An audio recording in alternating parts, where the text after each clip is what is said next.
Estamos de volta de frente com o cantor Amado Batista. Amado, eu vou tocar nesse assunto porque eu fiquei arrepiada com essa história sua, esse pedaço da sua história que eu não conhecia. Você estava lá muito bem da vida, você trabalhava ainda na livraria, você já cantava profissionalmente? Não. Não? Profissionalmente comecei a cantar depois que a partir de 75, quando eu já estava nas minhas lojas já. E você, então, trabalhando na livraria, conhece, na época, que ano era aquilo? 70, 71, por aí. Uhum. Aquela época. Uhum. Você conheceu ali um monte de gente que ia lá comprar livros de grandes autores, não é? Os grandes russos, os comunistas considerados naquele período, enfim. E gente que tinha ideias de esquerda. Não é essa a história? Exatamente. Um deles, um professor, faz o quê? Conta. Bom, vários deles ali, um era professor, que me deu uma carta, uma procuração para que eu pudesse receber o salário dele do Estado para mandar para ele, onde ele estava, que era em Carolina, no Maranhão. Né? Eu os conhecia, eles viam todas as noites, eu trabalhava até 10 horas da noite, eles iam para lá para ler os livros, e eu facilitava a vida deles para ler os livros proibidos, tipo Che Guevara, o Mãe de Máximo Gorki, esses livros que eram meio suspeitos. Até o Jorge Amado era, porque ele também é comunista, era comunista, né? Então eu facilitava a vida deles também, não era que eu facilitava aquilo que eu queria ofender ninguém. Você lia eu tinha uma inocência livros? Muito grande. Você lia esses livros ou não? Eu lia, sabia o que estava dizendo e tal, mas nunca fui influenciado a ser comunista, a estar contra o governo, nada disso não.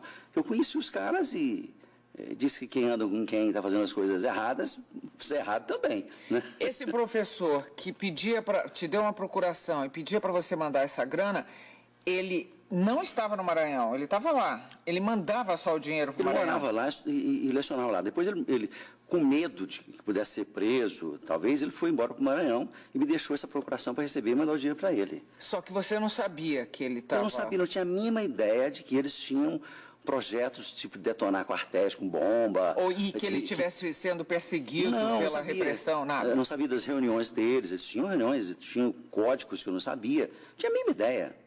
Eu trabalhava na loja, tinha amigo deles e deixava eles dizer certos livros que tinham uma certa suspeita da Polícia Federal e tal.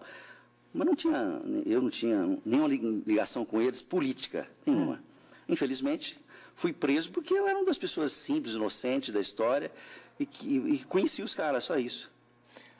E aí, você ficou 2 meses preso, 2 meses preso, 2 meses de muita tortura. Você foi torturado mesmo? Muito. Conte. Você consegue falar sobre isso com naturalidade hoje? Eu saí muito revoltado na época, Gabi, muito revoltado. Você pensou até em suicídio? Não, pensei em virar um andarilho de rua.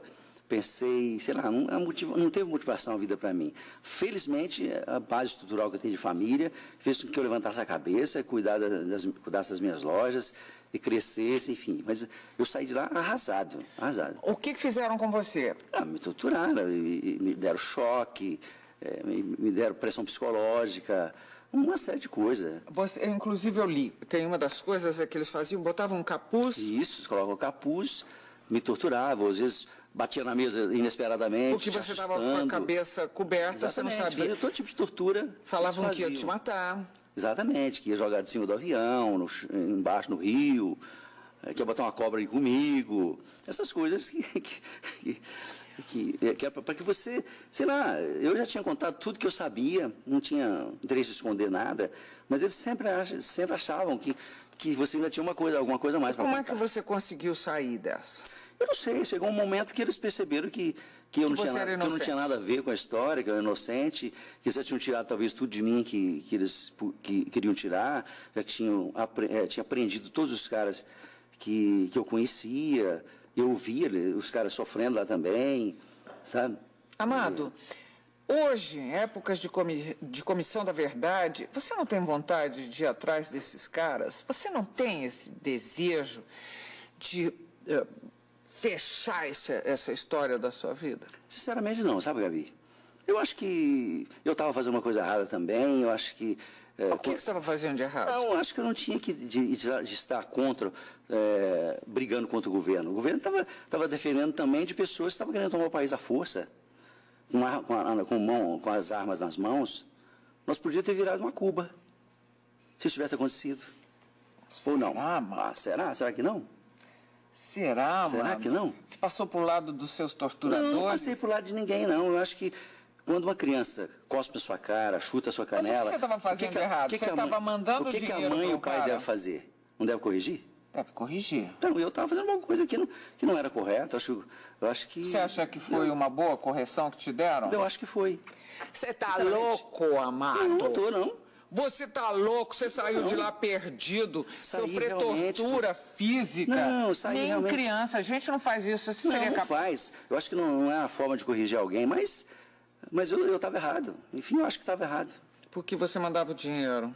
Não, porque eu estava cobertando, talvez, pessoas que estavam querendo tomar esse país à força.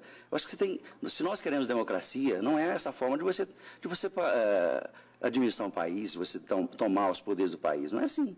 É democraticamente que você tem que ganhar. Tanto é que eles acordaram depois... Mas é que o outro lado não tomou o país democraticamente também. Você sabe, foi um golpe. Mas, enfim, eu entendo a sua posição. Esse é um assunto encerrado para você. Para mim, é isso. Totalmente encerrado.